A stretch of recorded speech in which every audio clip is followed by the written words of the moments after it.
Halo, assalamualaikum teman-teman semua. Mudah-mudahan Anda semua tetap semangat dan dalam keadaan sehat selalu ya. Oke, kita masih di pembelajaran analisis dan perancangan sistem informasi. Pada pertemuan ke-11 kita akan membahas skenario use case dan juga diagram activity. Ini masih merupakan bagian dari UML kita dalam perancangan sistem informasi. Pada pertemuan sebelumnya kita membahas tentang sistem bengkel ya sebagai contohnya. Nah, jadi untuk skenario use case dan activity diagram atau diagram aktivitas ini merupakan kelanjutan dari use case diagram yang telah dibuat ya. Nah, pada pertemuan yang lalu kita sudah membahas use case diagram untuk bengkel ya. Di sana ada beberapa use case atau ada beberapa kegiatan ya seperti melakukan pendataan warna, kemudian melakukan pendataan kendaraan, melakukan login dan lain sebagainya ya. Jadi use case skenario yang akan dibuat itu adalah berdasarkan pada use case diagram yang telah dibuat terlebih dahulu. Apabila kita sudah membuat use case diagram, teman-teman, selanjutnya kita akan membuat skenario dari use case tersebut ya, karena ini akan menceritakan secara detail ya bagaimana proses dari use case tersebut. Nah, skenario use case ini juga menjadi landasan untuk kita buat diagram aktivitasnya. Jadi, semuanya saling berkaitan ya teman-teman ya. Pertama, merancang untuk use case diagramnya secara global ya. Kemudian masing-masing use case diagram akan kita buatkan skenario use case-nya. Nah, masing-masing skenario dari cerita detail ini akan dibuat diagram aktivitasnya. Begitu ya teman-teman secara ringkasnya. Jadi jumlah use case diagram ya, use case yang ada pada use case diagram itu nanti kurang lebih sama dengan jumlah skenarionya dan sama juga dengan jumlah diagram aktivitasnya. Artinya apabila di use case diagram itu ada use case login atau melakukan login, maka di skenario pun harus ada use case untuk skenario loginnya. Kemudian dibuatkan juga diagram aktivitas untuk login tersebut, karena nantinya berdasarkan itu akan dirancang user interface-nya ya. Oke, mari kita lanjutkan untuk skenario use case-nya. Apa sih itu skenario?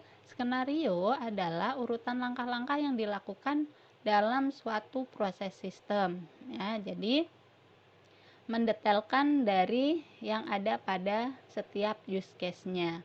Nah, di dalam skenario ini apa saja?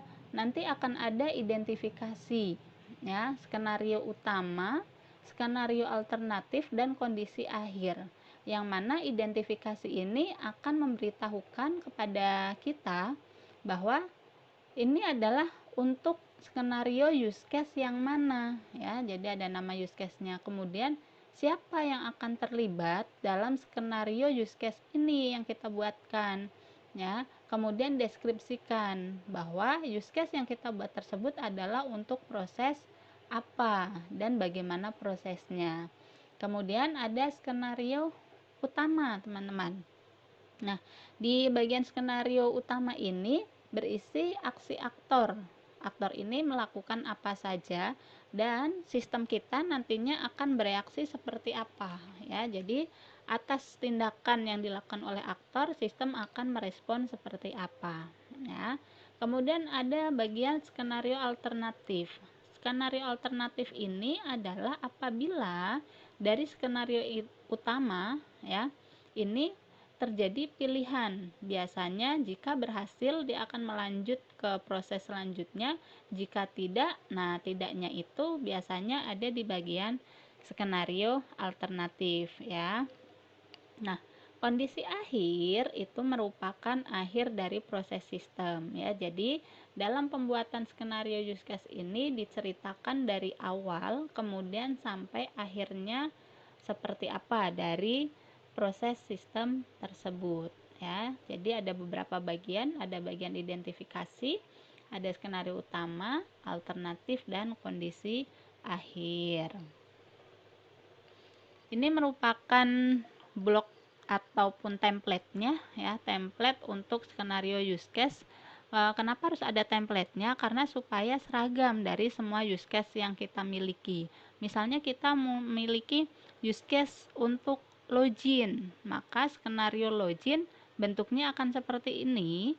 Kemudian ada use case yang lain, misalnya input data customer ya, atau input data warna. Nah, maka skenarionya pun bentuknya nanti akan seperti ini ya. Ada identifikasi ya, bagian identifikasi tadi berisi antara lain ada nama ya, namanya untuk use case apa, kemudian aktor yang terlibat siapa saja untuk sistem ini atau untuk skenario ini, dan deskripsikan bagaimana use case ini akan bekerja. Kemudian ada bagian kedua yaitu skenario utama ya. Skenario utama ini aktor melakukan hal-hal apa saja sehingga sistem akan bereaksi ya. Di sini nanti ada beberapa detail kegiatan antara yang dilakukan aktor dengan reaksi sistem. Nah, kemudian bagian ketiga itu adalah apabila skenarionya itu gagal ya, dalam artian ada pilihan, jika ya dia akan bereaksi sistemnya, jika tidak maka alternatifnya ada di sini. Dan yang terakhir adalah kondisi akhir. Apabila telah selesai, apa yang akan terjadi dari proses use case ini ya. Jadi ini adalah template format untuk bentuk skenario dari use case ya, yang akan berisi cerita secara mendetail. Nah, cerita yang ada di sini nanti teman-teman harus relevan ya. Jangan sampai nanti tidak relevan ya. Dengan apa yang akan relevannya? Nanti akan relevan dengan diagram activity dan juga rancangan untuk user interface-nya ya. Nah, ini adalah contoh untuk use case yang telah diisi ya teman-teman. Ini kita membuat skenario use case untuk use case login. Maka bagian identifikasi kita isi nama use case-nya itu adalah login ya. Aktor yang terlibat ini Ibu ambil dari yang sistem informasi ATK ya. Nah, ini ada aktor yang terlibat adalah General Affair, kemudian Manager General Affair. Deskripsi dari login ini adalah menggambarkan sistem login yang mana username ke dalam sistem dengan memasukkan username password pada halaman utama. Jadi ini adalah dilakukan oleh user ketika belum melakukan masuk atau akses ke dalam sebuah sistem ya. Jadi pada sistem ATK ini diharuskan melakukan login terlebih dahulu. Nah, kemudian skenarionya bagaimana untuk kegiatan login ini? Yang pertama adalah membuka aplikasi ya. Ketika aktornya membuka aplikasi, aktor itu baik General Affair maupun Manager General Affair ya, membuka aplikasi sistem informasi ATK, maka sistemnya itu akan menampilkan bagian halaman login atau akan menampilkan form login.